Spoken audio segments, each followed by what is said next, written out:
Swayam Prabha. Digital India. Educated India.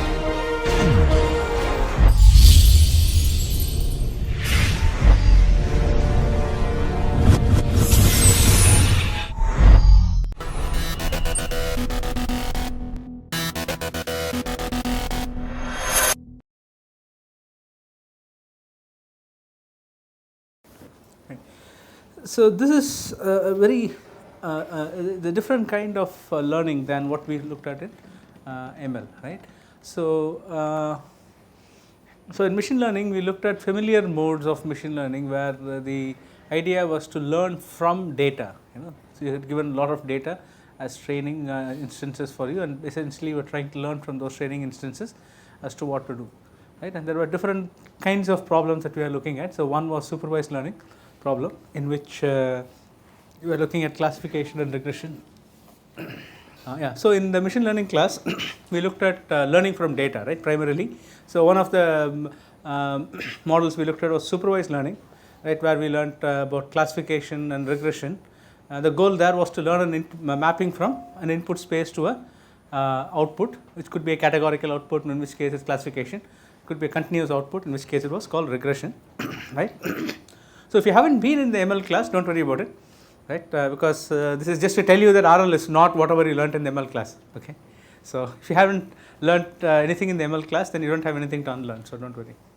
So the second kind of learning thing we looked at was unsupervised learning, where there was really no output that was expected of you, right. Since therefore there was no supervision, the goal was to find patterns in the input data. I'll give you a lot of data points. You can find out if there are groupings of similar kinds of data points. Can I divide them into segments, right?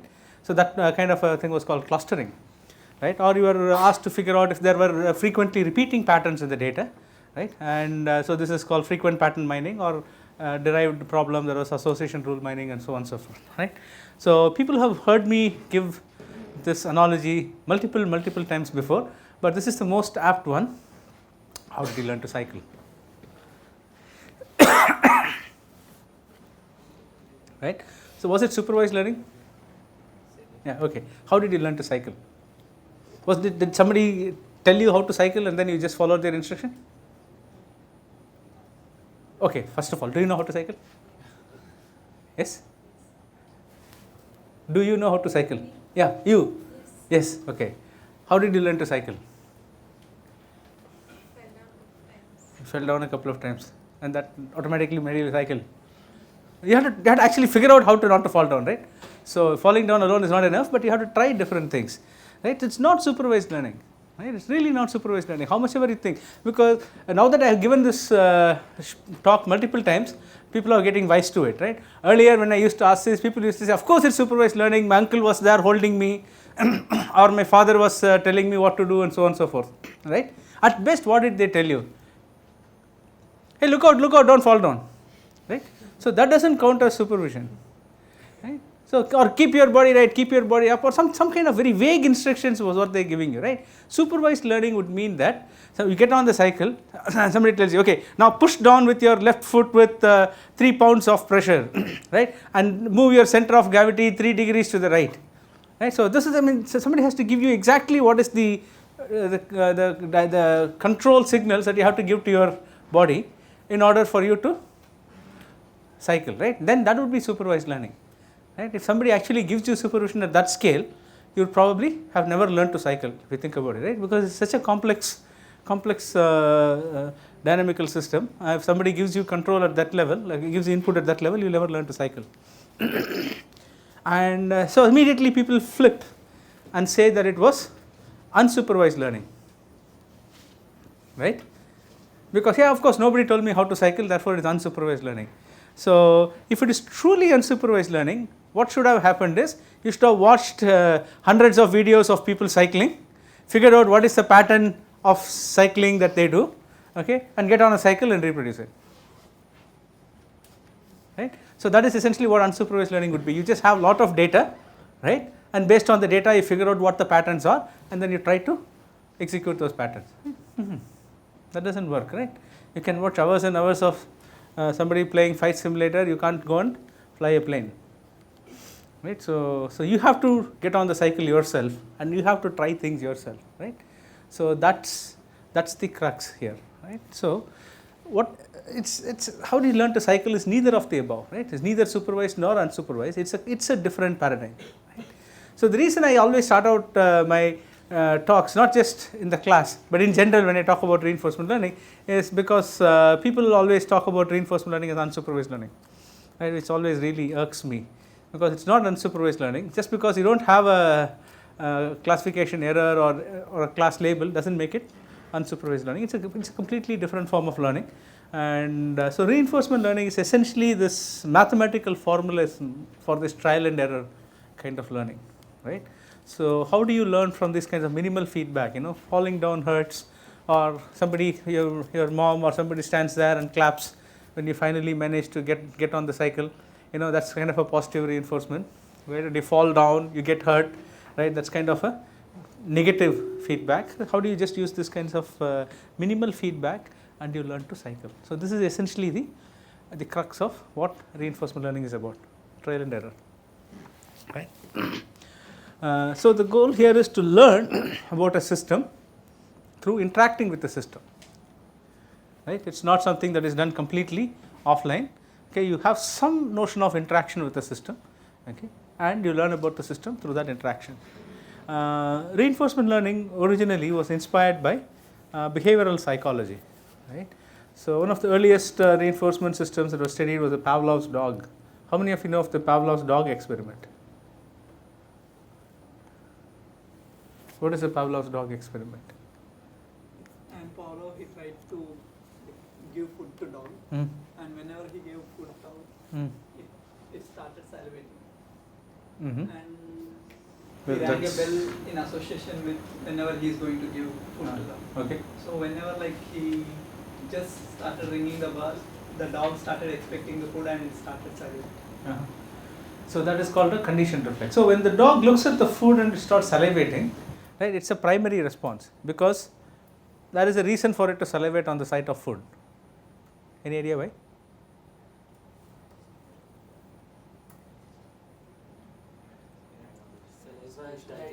Exactly. So it's preparing to digest the food. You know, when show the food, it's preparing to digest the food, so it starts salivating, right? So if you think about it, right, hearing the bell and it salivates, what is it doing? Preparing to digest the bell? No, right? So when you ring the bell and then serve the food, the dog forms an association between the bell and the food, right? And later on, when you just ring the bell without even serving the food, the dog starts salivating in response to digesting the food that it expects to be delivered, right? So it essentially, the food is the payoff, you know. The food is like a reward for it, and it has learned to form associations between signals, in this case which was the bell, like an input signal which was the bell, and the reward that it is going to get, right? So this was called behavioral conditioning, right? And so inspired by these kinds of experiments on, and more complex behavioral experiments on animals, people started to come up with different theories to explain how learning proceeds, right? In fact, some of the earlier reinforcement learning papers appeared in behavioral psychology journals, right? The earliest paper by Sutton and Bartow appeared in Brain and Behavioral Sciences journal. Just go back. I need to say something about Sutton and Bartow. Now that there's a larger audience, we can tell that about them. So we're going to follow a textbook written by Rich Sutton and Andy Bartow, right? But more importantly, they are also kind of the co-founders of the modern field of reinforcement learning, right? So in 1983, they wrote a paper, adaptive neuron-like element that learn control behavior, or something to that effect, right? And that essentially kick-started this whole modern field of reinforcement learning. So the concept of reinforcement learning, like I said, goes back to Pavlov and earlier, right? People have been talking about this kind of behavioral conditioning and learning and stuff. But the whole modern computational techniques that people use in reinforcement learning were started by Sutton and Bartow, right?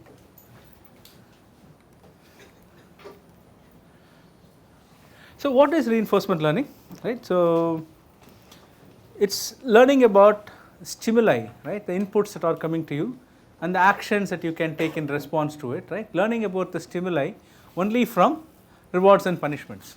Okay? So, you are not going to get anything else. Food is a reward, right? Falling down and scraping your hand is a punishment, right? So, only from these kinds of rewards and punishments alone, right? There is no detailed supervision available. Nobody tells you what is the response that you should give to a specific input, right? Suppose you are playing a game, there are multiple ways in which you can learn to play a game, right? So, you can learn to play chess by looking at a board position, right? And then looking at a table, right? That tells you for this board position, this is the move you have to make, right? And then you go and make the move, right? So that is a kind of supervision that you could get, that gives you a kind of a mapping from the input to the output, right? It gives you a mapping from the input to the output, and essentially you learn to generalize from that. So this is what we mean by detailed supervision. So another way of learning to play chess is you have an opponent, you sit in front of him, and you just make a sequence of moves. At the end of the move, you win, okay, you get a reward, right? Somebody pays you, say, 10 rupees. Okay, if you lose, you have to pay the opponent 10 rupees. That's all that happens, right? That's all the feedback you are going to get, right? Whether you are going to get the 10 rupees or going to lose the 10 rupees at the end of the game. So nobody tells you, given this position, this is the move you should have made, right? That's what we mean by saying learning from rewards and punishments in the absence of detailed supervision. Okay, is that clear? Okay, and the crucial component to this is trial and error learning, because since I don't know what is the right thing to do given an input, right, I need to try multiple things to see what the outcome will be, right? I need to try different things to see if I am going to get the reward or not, right? If I don't try different things, right, I am not going to be able to learn anything at all, right? So I can give you more formal mathematical reasons for why we need all of this as we go on, but intuitively you can understand this as requiring exploration so that you know what the right outcome is, right? And there are a bunch of things which are also characteristic of reinforcement learning problems. One of those is that the outcomes, right, the rewards and punishments based on which you are learning can be fairly delayed in time. They need not be temporally close to the thing that caused it. I mean, while you are playing a game, let us say, right, so you might drop a batsman, right, and then he goes on to score like 150 or something like that, right? So then you lose the match at the end of the day, right? But the event that cost you to lose the match is the dropped catch that probably happened around the 12th over, right? Or it could be a much more convoluted cause and effect, right? So, and how many of you follow cricket? My God, really losing popularity, yeah? Put your hands down. I'm not going to give a cricket example then. Look at it. Okay, so there are a bunch of other things, right? So we talked about delayed rewards. The rewards could come much later in time from the action that caused the reward to happen, right? For example, let's go back to our cycling case, right? I might have done something stupid or I might have gone over a stone somewhere, right? While I'm cycling at a very high speed, there might have been a small stone in the road, and that will cause me to lose my balance, right? And then I'll try my level best to get the balance back, right? I might not, and I'll finally fall down and get hurt. That doesn't mean what caused the falling down is the last action I tried, right? I might have desperately tried to jump off the cycle or something like that, but that is not what caused the punishment, right? What caused the punishment happened a few seconds ago when I ran over the stone, right? So there could be this kind of a temporal disconnect between what causes the reward or punishment from the actual reward and punishment. So it becomes a little tricky how you are going to learn those things, right? Learn the associations, right? So quite often, right, you are going to need a sequence of actions to obtain a reward, right? It's not going to be like a one-shot thing, right? You're going to need a sequence of actions to get to the reward. So again, going back to the chess example, right? You are not going to get a reward every time you move a piece on the board, right? You have to finish playing the game. At the end of the game, if you actually manage to win, you get a reward. So it's a sequence of actions, right? And therefore, you need to learn some kind of an association between the inputs that you are seeing. In this case, it will be board positions, right? Or how fast the cycle is moving and how unbalanced do you feel and so on and so forth, right? Two actions. So the inputs that you are getting, which sometimes we will call states, right? And the actions that you take in response to this input that you are seeing, right? So this is essentially what you are going to be doing when you are solving a reinforcement learning problem. So, this kind of associations are essentially known as policies, right. So, what you are essentially learning is a policy to behave in a world, right. So, you are learning a policy to play chess, or you are learning a policy to cycle, right. So, this is essentially what you are learning, that you are not just learning about individual actions, right. And all of this happen typically in a noisy stochastic world, okay. That makes things more challenging. So, these are all the different characteristics of reinforcement learning problems. So, reinforcement learning has been used fairly successfully in a wide variety of applications, right. So, you can see a helicopter there, okay. So, there is not a cut and paste error, okay. The helicopter is actually flying upside down, okay. So, this group at Stanford and Berkeley, which have actually used reinforcement learning to train a helicopter to fly, all kinds of things, not just upside down. An RL agent can do all kinds of tricks on the helicopter. So, I will show you a video in a minute, and it's an amazing piece of work, right. I mean, it's considered, it was considered the showpiece application for reinforcement learning. I mean, getting such a complex control system to work, and it actually could do things at a much finer levels of control than a human being could, right. Well, that's after all a machine, so you would expect that. But the tricky part was how it learned to control this complex system from without any human intervention, right. And in the middle, right, so I have a couple of games there. So, that is, can you see that? Okay, it's too small an arrow. Yeah, that's a game called backgammon, right. So, how many of you know about backgammon? 1, 2, there was one maybe. How many of you know about Ludo? Okay. You're sleeping? Oh, okay. Okay, fine. So, backgammon is like a 2-player Ludo, okay. So, you throw the dice, you move pieces around and you take them off the board, right. So, it's a fairly easy game, but then you have all kinds of strategies that you could do with it. But it's also a hard game for computers to play because of the stochasticity, right, and also because of a large branching factor that is there in the game, right. So, at each point there are many combinations in which you could move the board pieces around, and then there is this die roll that adds an additional complexity. So, people weren't really getting great results. And then there is this person Jerry Tesaro from IBM who came up with something called NeuroGammon. I think it was called NeuroGammon, and that was trained using supervised learning and a neural network, right. And so, if he had done it recently, it would have been called a deep learning version of NeuroGammon or something, because he did it back in the 90s, early 90s. It was just called neural network version of backgammon, and it played really well for a computer program, right. So, it was essentially the best computer program backgammon player at that point. And then Jerry heard about heard about reinforcement learning, and he decided to train a reinforcement learning agent to play backgammon. Okay. So, what he did was set up this reinforcement learning agent which played against another copy of itself, right, and let them play hundreds and hundreds of games, right, rather thousands and thousands of games.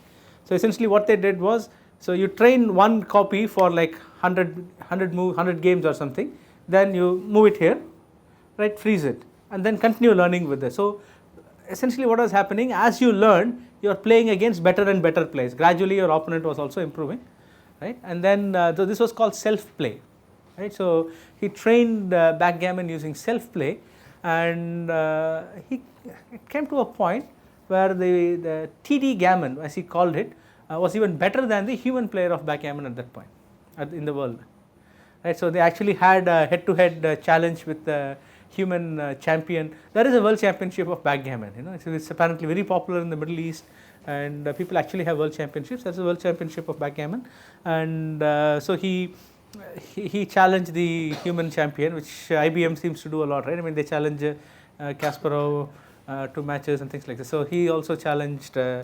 Tesaro worked for IBM. You should realize, right, people who spend a lot of resources getting computers to play games, will probably be working for IBM. You know, so Jerry had this thing, and it beat the world champion. So we have reinforcement learning agent. That's the best backgammon player in the world. Okay, not no more best computer player or anything. Right? So we could actually make that claim.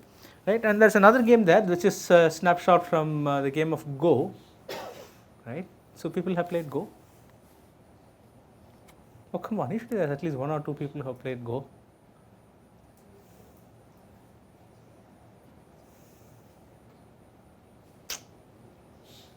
Okay. People have played Othello. Okay, that's also a very few number. I mean, isn't it one of those free games on Ubuntu? I thought everybody plays that, because I mean at some point or other, well, you would rather play Othello than watch paint dry, you know. But anyway, so Go is like a more complex version of Othello, if you will. Right? It's again a very hard game for computers to play, because the branching factor is huge, right? And it is actually a miracle that humans even play this, because the search trees and other things are really complex, right? So this is one case which clearly illustrates that humans actually solve problems in a fundamentally different way than we try to write down in our algorithms, because we seem to be making all kinds of intuitive leaps in order to be able to play Go, right? So there's this person, David Silver, who currently works for Google DeepMind, and but before that he spent some time with Jerry Tesaro at IBM, and at some point along the way he came up with this reinforcement learning agent called TD Search that plays Go at a decent level. It's still not not like master human level performance, but it plays at a pretty decent level. Okay? So what I'm pointing out here is things that are typically hard for traditional computer algorithms or even traditional machine learning approaches to solve. AI has had good success, right? And here is another example. Oh, if I'm to point, I'm supposed to use this or that. I forget which one. Right? They have told me I should use only one of those screens for pointing, because it's hard for them to record another one. I forget which one. Okay, forget it. There are some robots on the bottom left of the screen, right? And so that's a snapshot from the UT Austin Robo Soccer team called Austin Villa, right? And they use reinforcement learning to get their robots to execute really complex strategies. So it's really cool. But the nice thing about the Robo Soccer application is that they don't use reinforcement learning alone, right? They actually use a mix of different learning strategies and also planning and so on and so forth, which is going on in the other studio, right? So they use a mix of different kinds of AI and machine learning techniques in order to get a very, very competent agent. It's very hard to beat, and they have been the champions, I think, for like 2 or 3 years running now in the humanoid league, right? And again, hard control problems. Things like how do I take a spot kick? Those are the things for which they use reinforcement learning, which it's a really hard balancing problem. So you basically have to balance the robot on one leg and then swing the other leg so that you can take the kick. And it turns out to be a hard control problem, right? So they used RL to solve those, right? And then up on the top right, okay, is an application which will probably the one that actually makes money of all these three, all the others, right? That is on essentially on using reinforcement learning to solve online learning, right? So online learning is a use case where I don't have the feedback available to me a priori, right? So the feedback keeps coming piecemeal, right? So for example, that is a case where we are having news stories that need to be shown to people that come to my web page, right? And when people come to the page, I'll have like some editors will pick like 20 stories for me, and from those 20 stories I have to figure out which are the ones I put up there prominently, right? And what is the feedback I'm going to get? Nobody tells me what stories that user is going to like. I mean, I cannot have a supervised learning algorithm here, right? So the feedback I'm going to get is if the user clicks on the story, I'm going to get a reward. the user does not click on the story, I will not get a reward. Right? That's essentially the feedback I am going to get. Nobody tells me anything beforehand. Right? So I have to try out things. I have to show different stories to figure out which one he is going to click on. Right? And I have very few attempts to do this in. So how do I do this more effectively? So people have done a supervised approach for solving this, and it has worked fairly successfully. So it has worked fairly successfully, but reinforcement learning seems to be a much more natural way of modeling these problems. So not only in this kinds of news story selection, people use reinforcement learning ideas even in ad selection.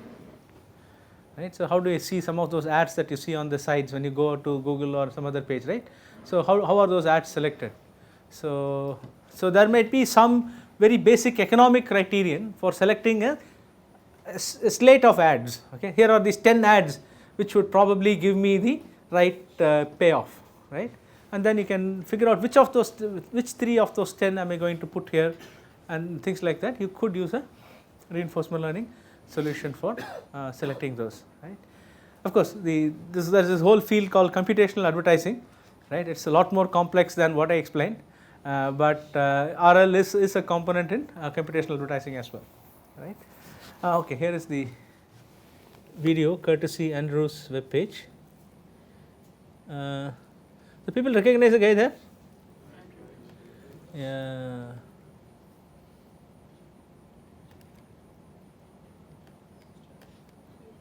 Huh.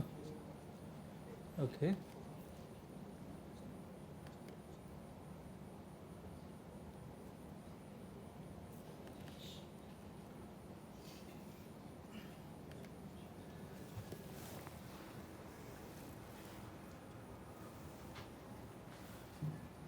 It's not a human-sized helicopter, but still, it's a fairly large.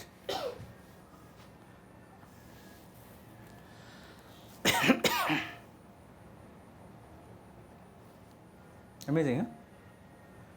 All of this is being learned by a RL agent.